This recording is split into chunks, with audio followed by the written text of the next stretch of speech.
Houston Real Estate Radio with Shannon Register on the 950.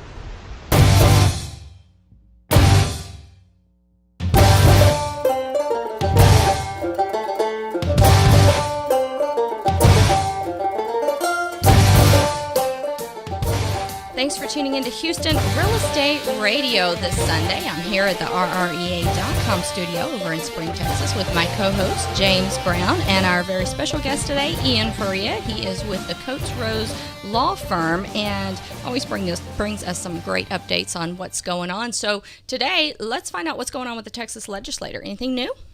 A great question. Surprisingly, the short answer is going to be not really. not for consumers and not for builders. Traditionally, when the Texas legislature meets every 2 years. Prior to they commence their meetings, there's a lot of representatives and Senate members submit pre-filing motions. And basically, what it is, these are bills that they're letting everyone know this is what's going to be on our agenda. And guys like me pour over those things because we want to see what's coming up. And I personally was looking for some cleanup bills and some other things having to do with some residential real estate law, and there's just nothing. It looks like the legislature, as far as Texas is concerned, they're going to be looking at road work, some water rights issues for the developing communities that we have. They're also going to be looking at those types of issues, and nothing really on the grand scheme of things for residential construction or residential brokers or anything of that nature that I'm seeing. Now, of course, that's always subject to change once they're actually in session, but right now, based on what we're seeing and what I'm hearing from the residential community, not really expecting very much this year. And that kind of surprises me because I would think with all the issues going on that we've seen in the marketplace with housing, that there would be some legislation coming up to kind of make some changes. Well, they've had opportunities.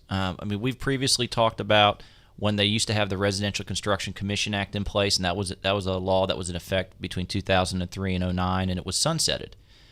After a very lengthy process in late 2008 where the Sunset Commission made over 100 recommendations on how to make the law better, the legislature just let it get sunsetted and expire.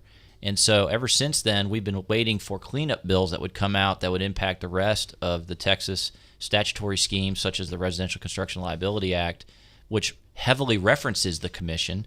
But at this point, the commission's gone. That legislative language no longer exists. But you've got the current the current law under the RCLA, Chapter 27 of the Property Code, that has never been cleaned up. And they've had 3 opportunities to do it. Doesn't look like they're going to do it. I personally think it's probably because they don't want to open up that can of worms and give the consumer rights activists an opportunity to try and instill some and install some of the new rights and obligations that they were trying to get done with the commission. I just can't say. Mm-hmm. That's my best guess. How much longer do they have to pre-file? I think they have it right up to. I believe it's right up to the point when the legislature starts. So there potentially could still be something coming down the pipe, or potentially, but you haven't heard of anything. I haven't heard of anything, and we have in my law firm we have 2 lawyers that all they do is attend the legislature and they do the lobbying. So I haven't heard anything. I'm in constant contact with them, and I tell them this is what I want you to track every year, and there's nothing there right now. Mm-hmm. What are you seeing in regards to remodeling right now? Kind of switching gears, but I know that we've had so many homeowners who have decided over the last 2 years to just take what they've got and remodel it and continue to live there instead of selling in a down market.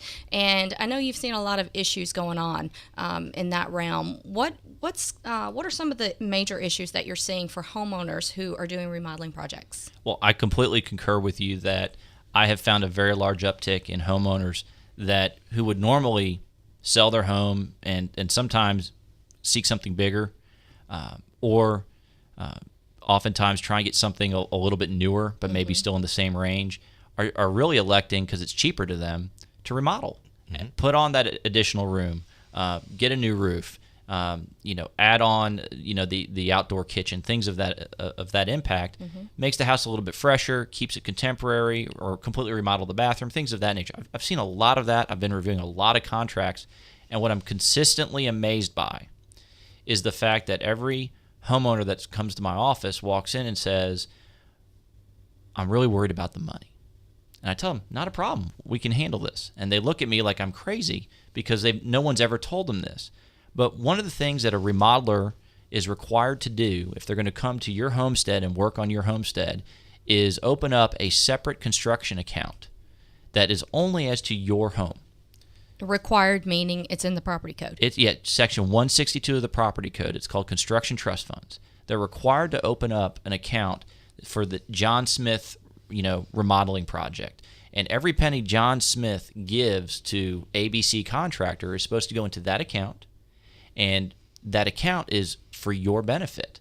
And so you're allowed to, on a monthly basis, get a complete and total disclosure of all the monies coming in and all the monies coming out. You're entitled to get copies of checks. You're entitled to get all kinds of documentation, and no one knows. Yeah, I don't know anybody who's done a remodeling project. I doubt there's a lot of contractors that even know about right. that. Well, and the thing is, contractors don't have to be licensed. There's no licensing requirement. Yeah.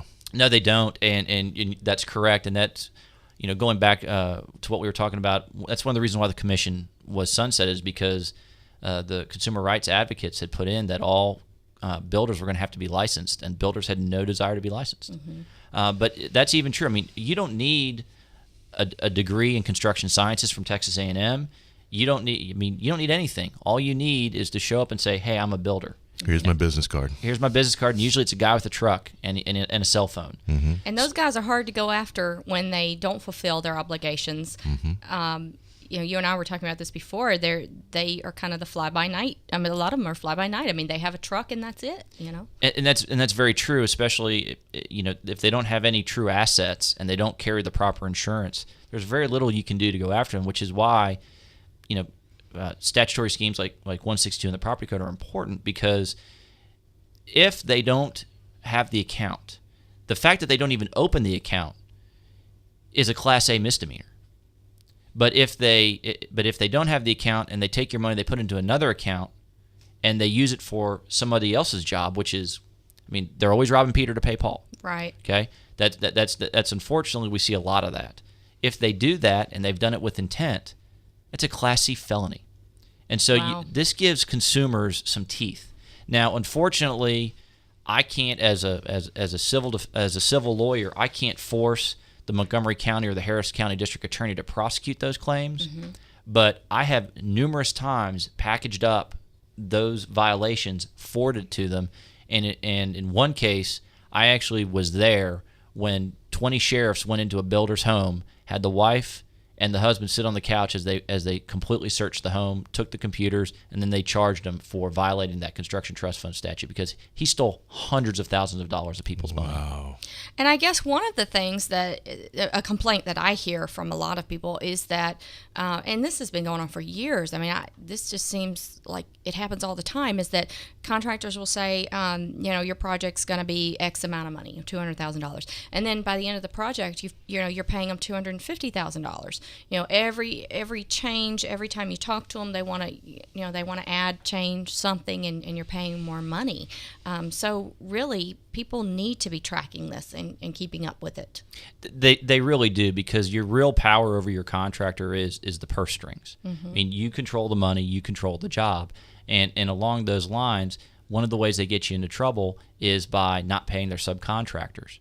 And so when they don't pay their subcontractors, but you actually have already paid your contractor for that work, mm-hmm. now you're potentially exposed to paying 2 times, because that subcontractor has lien rights, and they will exercise those lien rights against your property to get you to pay.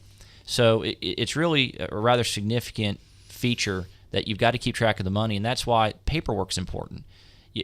Every homeowner should never agree to pay above what their contract price is unless they've agreed in writing via a change order that they're changing the scope of the work, they're changing the amount of the project, and that they're actually agreeing to do this.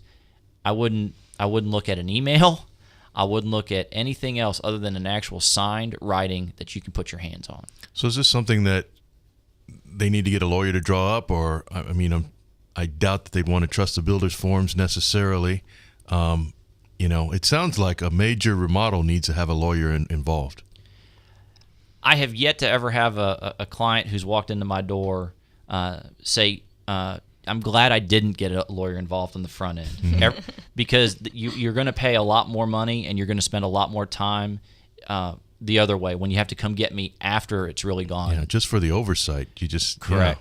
And so, traditionally, now to be fair though, a change order form is not that complicated, but the contract itself is super important. And I can't stress enough that it is worth the $200 to $500 to maybe $600 you'll spend having a lawyer, a residential construction lawyer, look at your contract with your builder before you sign it.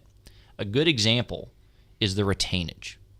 And I have routinely found, and it's in most of the major builders and remodelers contracts, that they will always want the homeowners to waive retainage. Now, it's a statutory right that they're required to maintain 10% retainage. So that means if it's a $100,000 job, you as the owner are allowed to withhold $10,000. Okay? The reason why that's important as a homeowner is because under the Texas statutory scheme, if the builder fails to pay the subcontractors can only get a pro rata share of what you hold in retainage. So you're not paying them twice. But routinely the builders will come to you, or the remodelers will come to you and say, well, look, the first person that we're going to have do work, it's really not fair for us to wait 3 months to pay him his 10% retainage. We just want to waive retainage to get these guys paid up front. That's not your problem as a homeowner. That's the builder's problem. If the builder is so financially strapped that they can't pay that extra 10% to get that first subcontractor out of the way, you need to seriously reconsider who you have doing the work for you. Yeah. And again, builders and remodelers are not licensed in Texas. So you really want to check them out thoroughly and make sure that their contracts are going to protect you as a consumer, and really make sure that they get the work done and that you're not overpaying down the road for what you've agreed to.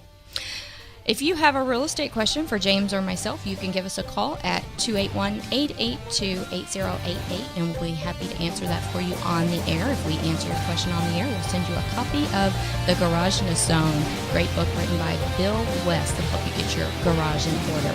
I'm Shannon Register.